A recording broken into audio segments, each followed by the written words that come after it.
There is hardly anyone that has not heard of his name and his story. He was the president of Ghana for many years, and during his time, decisions that were considered to be extremely difficult to take were taken with ease by him. His name, President Jerry John Rawlings, also known popularly as JJ Rawlings.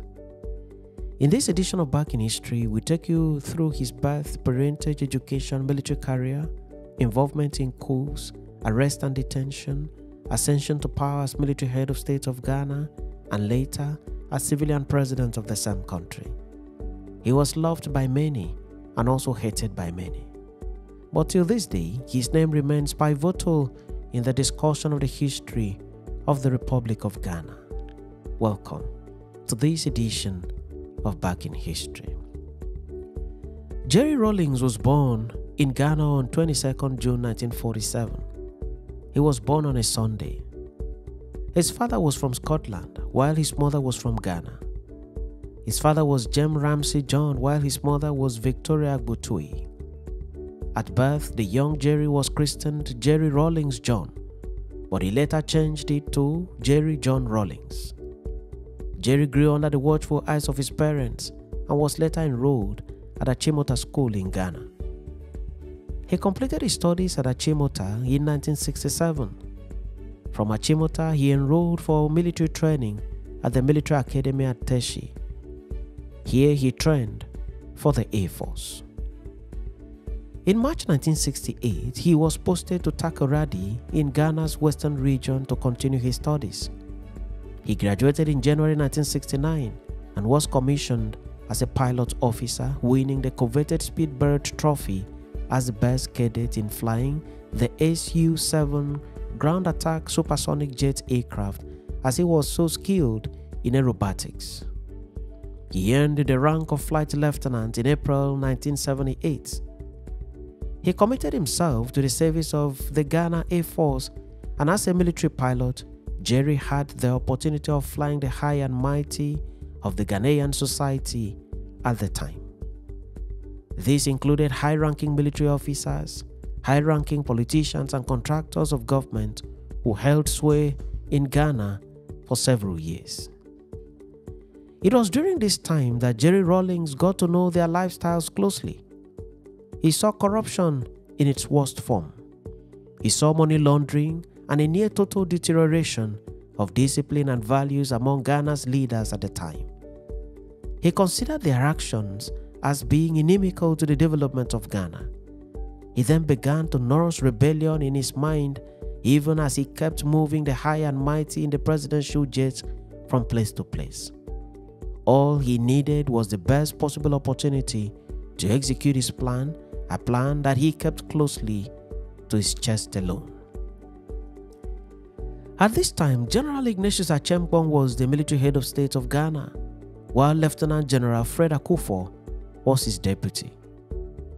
Jerry Rawlings accused Achempong's government of corruption and dependency on pre-colonial powers to the detriment of the growth and progress of Ghana.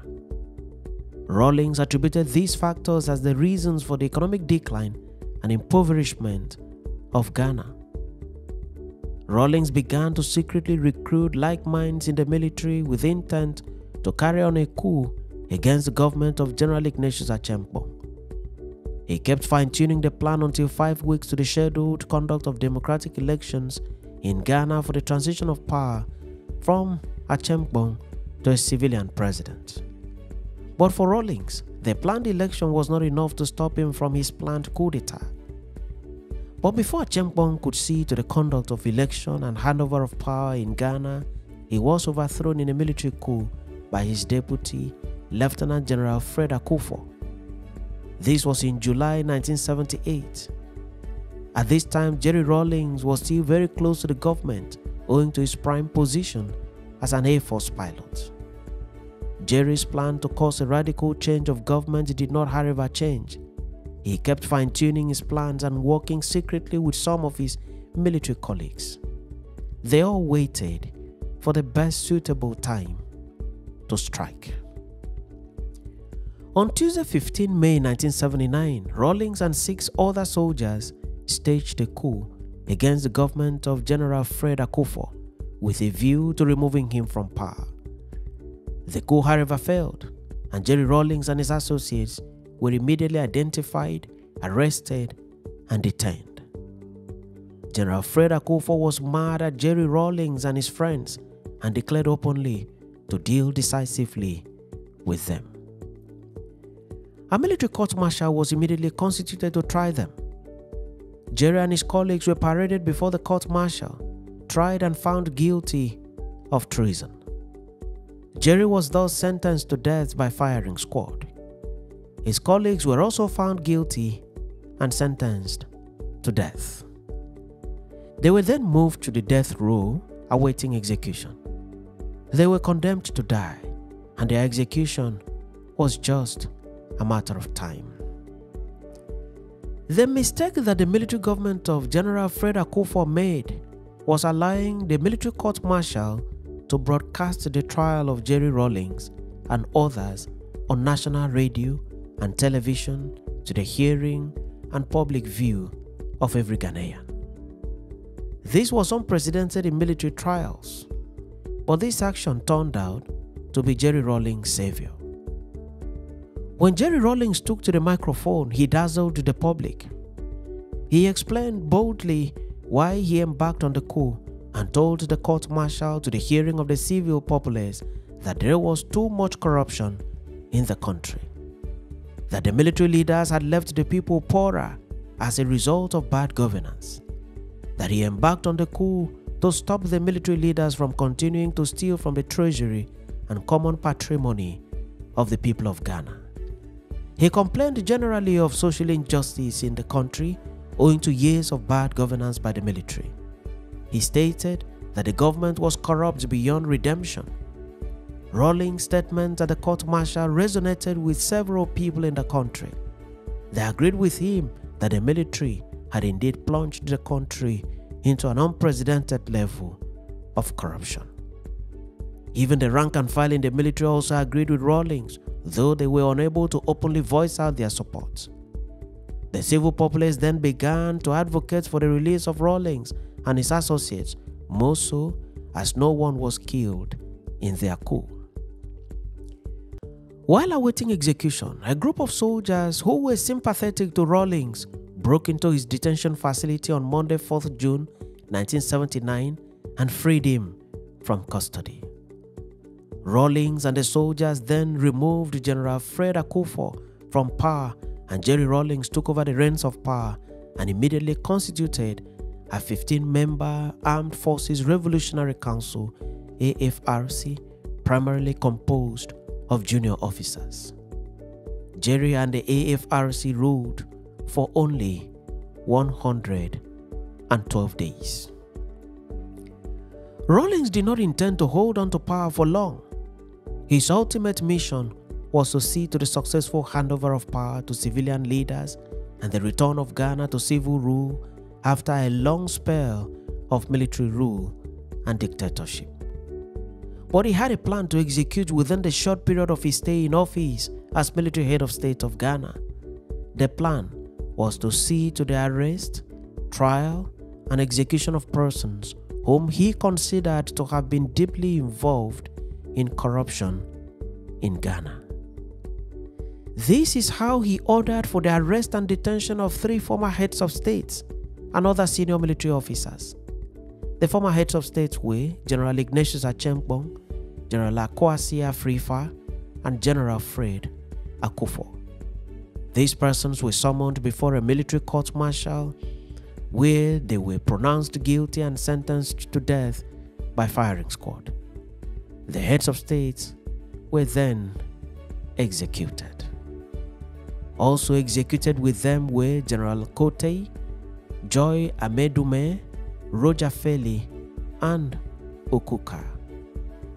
The executions were expected to free the country of corrupt elements and allow for a new era altogether. The executions were widely criticized by human rights activists and public affairs analysts, but Rawlings remained undaunted and insisted that Ghana must be purged of corruption.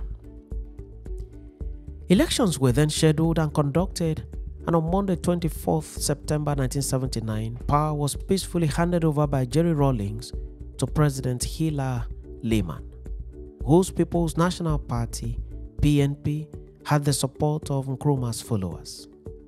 Rawlings tasked the new president to continue in the eradication of corruption from Ghana.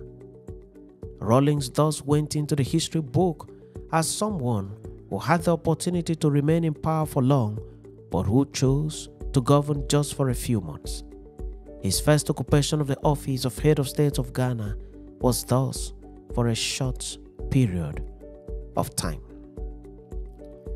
President Lehman went on with his government, but barely 2 years after, he was removed from office through a military coup led by Jerry Rawlings. The coup was staged on 31st December 1981. It was on a Thursday. Rawlings accused President Lehman's government of leading a weak government and allowing the deterioration of the economy of Ghana. Rawlings then ruled for the second time as military head of state of Ghana. This time around, he was in office for a long time. He stayed in office as military head of state from 1981 to 1992, when he resigned from the military and founded the National Democratic Congress, NDC. He stood election under the NDC and was elected as civilian president. He served out his first 4-year term, and in 1996, he was elected for another 4 years to end in the year 2000. After 2 terms in office, the limit according to the Constitution of Ghana, Rawlings endorsed his vice president, Jonathan Mills, as a presidential candidate. But Jonathan Mills did not win the election, despite Rawlings' support. He lost to John Kufuor. Jonathan Mills later won the presidency of Ghana after John Kufuor. Rawlings then began to play the role of elder statesman in Ghana and in Africa, and remained pivotal in the politics of his country and of Africa. Rawlings died on 12 November 2020 at Kolebu Teaching Hospital in Accra, Ghana. According to some reports, his death was caused by complications from COVID-19. His death came nearly 2 months after that of his mother, Victoria Agbotui, on 24 September 2020. President Nana Akufo-Addo declared a 7-day period of mourning in his honor, and flags were flown at half-mast. His family members appealed to the government of Ghana to bury him in Keta in the Volta region. A schedule for the singing of a book of condolence was opened in his memory. From 24 to 27th January 2021, funeral ceremonies were organized at Accra, Ghana, in Rawlings' memory. A requiem mass in honor of Jerry Rawlings was held at the Holy Spirit Cathedral on 24th January 2021, followed by a vigil at the Air Force Officers' Mess in Accra later that evening. His body was laid in state in the foyer of the Accra International Conference Center from 25th to 26th January 2021, and thousands of Ghanaians were allowed to view his mortal remains. There were also traditional rites performed by the Anlo-Ewe people of his maternal ancestry.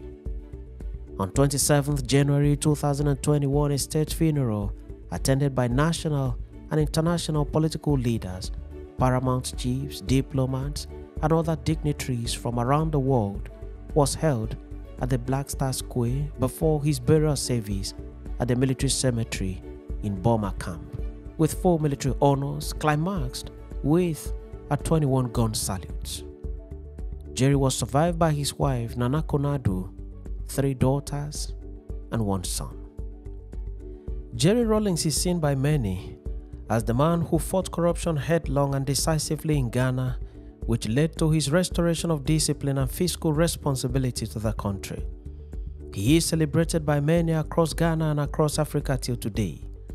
But for others, Jerry Rawlings was dictatorial and draconian while in power. Whatever might be the best suitable description of Jerry Rawlings, the truth remains that he came, he saw, and took active part in the definition of the contemporary history of the Republic of Ghana. Thanks for watching this edition of Back in History, and do remember to subscribe to this channel or follow the page for regular notification on every new video.